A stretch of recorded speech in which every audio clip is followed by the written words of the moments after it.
For others if they win. Brandon, that's 2. In his game, he's a nice driver to the basket, so you have got to make him shoot jump shots. Rick Snow kind of exploded on the scene just as Rasho on the steroids looks like he's going to go strong. Geiger pulls away, and Rasho floats it in. Brandon straight away for 3. He feels pretty good about that jump shot.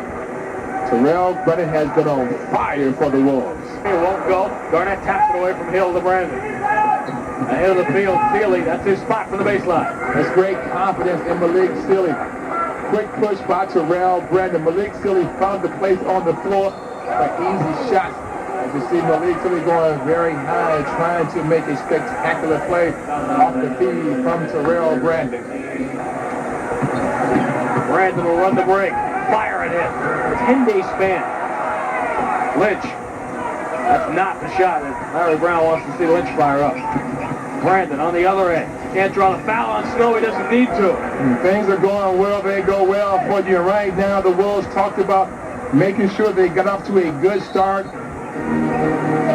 Peeler from the corner. This is unbelievable. The Wolves are on a 14-2 run, and they can't miss a shot right now. And then finds the open man, Sam Mitchell. He will drive to get closer. Wow. We talked about Sam Mitchell missing his first 2 shots from the outside, so you knew the third time he was going to that right hand, and he was going to the basket. A 16-point Wolves lead off this run. Aaron McKee, his miss. Rebounded by Brandon. Sam Mitchell is all alone. I think he's going to take it to the goal again. Nice play by Sam Mitchell. You challenge the jump shot, and you continue to go down the floor. Terrell Brandon playing heads-up basketball with offense. Sam Mitchell from 18 feet. This is ridiculous.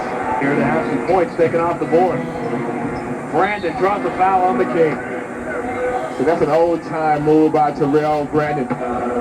Work your man down to a spot, show him the basketball, get him air-blowing. Season here with the Sixers after coming over from Golden State and didn't really enjoy his time. Oh, here comes the big ticket for the big punch. Oh, I feel you, young fella. I think everyone in South Philly does as well. It's a 19-point Wolves lead. Garnett in double figures again. Well, you can see the confidence in the backcourt play of the Minnesota Timberwolves. Terrell Brandon, Malik Sealy, Anthony Piller, these guys. 3 seconds to shoot. Brandon away from Iverson, inside the ceiling, and 1. Man alive, and the Wolves putting on a show in South Philly tonight. No, they stripped for the ball. Iverson got a piece of it. Snow looking for Iverson, throws it away. And here come the Wolves with numbers. Garnett is trailing. It'll be Mitchell. I'm telling you, Sean, right now, the clinic is free all by himself. Iverson's got 14 here in the first half. Brandon will try to get to 3 right back, and on this night, he will. Because when you take care of the basketball, that allows you to get more shots at the basket. Garnett is open, and he's got an open shot at the basket. These good uniforms a lot. They have to wear the blue and the black at least 12 times a year, and Brandon fires up a 3 and gets another one, and man, I don't think this guy has touched the iron this month. He's saying if it hits the rim, kind of has a miss. Oh, jeez. Brandon is 6 of 9 tonight. He's got the double-double, 16 points, 10 assists. Court is over. How long has it been since that has happened? Brandon will lean in on Rattler. If that goes, he would have a chance to do it. It doesn't. What's going on, ladies and gentlemen, and welcome to another episode of Go School Retro NBA, episode 33, hosted by me, Ari Hoops 84. Join me as I talk about one of the most best point guards I've ever witnessed in the 90s, very underrated, TB. That's right, Terrell Brandon. Let's get into it. If you guys don't know who Terrell Brandon is, stay tuned and listen to me. You're going to leave out of here with a wealth of information and knowledge of one of the most underrated point guards in the 90s that's not discussed about. Terrell Brandon was known for his insane passing skills. He was known as Mr. Basketball in Oregon. Played with notable teammates and Hall of Famers Kevin Garnett, and was also a big mentor of one of the NBA greatest point guards of all time too, Chauncey Billups, who is now a coach for the Portland Trail Blazers. Not only was he a really good passer, but he was also a good shooter and could score and get a bucket if he needed to as well. TB grew up in Portland, Oregon, where he played for Grant High School. Not only did TB earn them a high school championship, he also won Mr. Basketball Oregon Player of the Year in 1988. People don't know also as a child, TB suffered from a chronic foot deformation. TB would go on to be recruited by the University of Oregon in 1989 and 1990 as a sophomore. he would lead them to the NIT. And he would go on to hone his skills by taking home school records for the University of Oregon in single game steals and assists. He would go on to take team MVP honors in 1990 and 91. And upon receiving All-American honors for the University of Oregon, he would be the first player to declare early for the NBA draft. He will go on to be selected in the 1991 NBA draft number 11 by the Cleveland Cavaliers. After impressing in high school and in the University of Oregon, in his first season was no slack. He would go on to be All-NBA rookie first team in his first year. And he was just impressive, man. I'm talking about like with his assist, the way he would distribute the ball, the craftiness in the paint, the dishing out, the timely passing. And he played under another point guard that I discussed before, which is one of my favorite point guards, Mark Price. On December 21st, 1993, against the Utah Jazz, he would go on to have 18 points and 14 dimes, which is very impressive as a rookie. Mind you, he did this coming off the bench, putting on a very impressive rookie showing. When Mark Price went down due to injury, he would lead the Cleveland Cavaliers on an 11-game winning streak. Following season, Mark Price would be traded to the Washington Bullets, which would open up more minutes for TB, where he can showcase all that he has. After multiple seasons showcasing his skills and wowing the league with his crafty skills as a point guard and his scoring acumen, he will go on to make multiple All-Star teams, and one of them being hosted in his hometown in 1996-97 in Cleveland. December 22nd, 1996, TB would score 33 points, 9 assists, and 6 rebounds, 4 steals in a 194 victory over the Utah Jazz. Get this, he did this against one of the best point guards ever, John Stockton, which was an impressive feat for the very young Terrell Brandon. I remember vividly on the cover of the 1997 Sports Illustrated, they dubbed TB one of the best point guards in the NBA. And this was in an issue of Sports Illustrated. This goes to show you, man, how impressive TB was while in the league. This was the year that he led the team in points, assists, and steals. Not only was he a great basketball player on the court, but off the court, he would win the NBA Sportsmanship Award for working with underprivileged youth in the area of Cleveland. Unfortunately, in 1997, his run with Cleveland will come to an end, where he will be dealt with Tyrone Hill in the top 10 pick to the Milwaukee Bucks. Sherman Douglas and Vin Baker will head to Seattle, while Shawn Kemp, which I'll be doing a tribute for in the near future, the Rain Man, was dealt to Cleveland.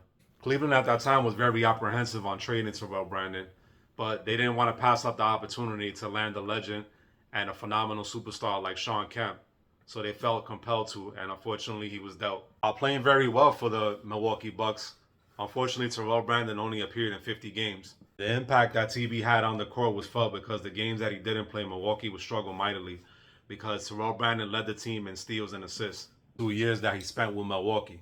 What I remember was him and Ray Allen, which is who I'll be doing another tribute, who was one of the best shooters ever.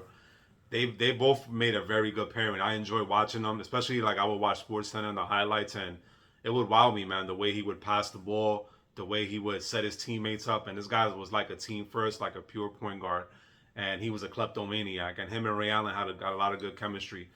And Terrell Brandon even said it publicly that he didn't want to be traded. But Bucks management at the time was very fearful that they would not be able to re-sign Terrell Brandon. Bucks were very fearful due to injuries as well, so the Bucks management was compelled to trade him once again. On March 12, 1999, he was traded in a 3-team deal to the Minnesota Timberwolves. I would send Sam Cassell to Milwaukee and Stephon Marbury to the Nets.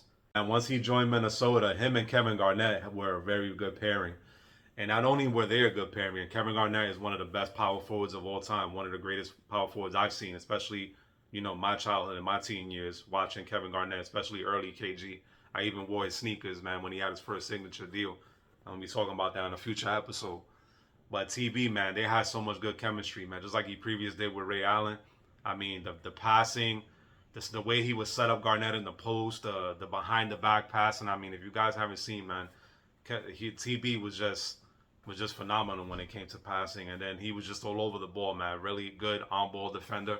And the Timberwolves were fun to watch, man. They had like Sam Mitchell, they had Anthony Peeler, they had a good young unit, and they were really fun up-tempo team. And I love the way they played with each other. It showed on the court in 1999 and 2000. In that first year, he would lead the Minnesota Timberwolves to their first 50-win season, averaging 17 points per game, 9 assists, and 2 steals. But unfortunately, TB would be marred by injury once again. During his tenure, he was a very big mentor on one of my favorite point guards, Chauncey Billups, as well. Due to injuries, he would be traded to the Atlanta Hawks due to salary purposes. Fortunately, after 2 years, his run would end where he would retire from the NBA and eventually be waived by the Atlanta Hawks. He will go on to retire with numbers of 13 points per game, 6 assists, and 1.6 steals. He would also come close scoring 10,000 points, missing it by 6 points. This is how much of a diamond that TB was. He would go on to have 16 assists 51 times throughout his career.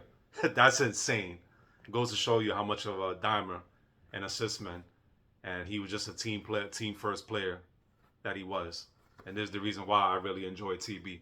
And in 2006, he would be inducted into the Oregon Sports Hall of Fame. And he has a lot of entrepreneurship. TB owns a barbershop in the Portland, Alberta Street area, which is frequented by lots of NBA players still. TB is a real estate developer, and he's also the owner of TB Enterprises and Music. From a previous relationship, Terrell has 2 sons, Trevor and Terrell Jr. His father is a supply store supervisor for Oregon Health Sciences University and also was an assistant Pentecostal pastor. Mother is the founder of Mothers for NBA Basketball Players, which is a foundation of mothers of NBA players. After he got his first NBA contract, just because of the heart of TB, he told his mother to retire.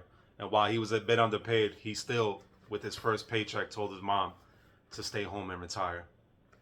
It goes to show you, man, the heart of TB. Not only was he heart and soul on the court, but he had a big heart off of it. This is going to wrap up Gold School Retro NBA episode 33, dedicated to my man, TB, Terrell Brandon, one of the most underrated point guards in the NBA, which his career would have lasted longer. But you know what? I enjoy watching him. I still got his rookie cards still to this day. I still got him on my album. And I loved watching him play, man. And I hope you guys enjoyed this tribute.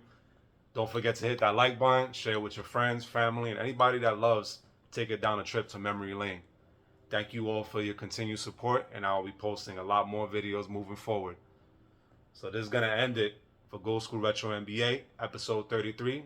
This is your guy, Ari Hoops 84, and I'm signing off, y'all. Thank you, and one love. Peace.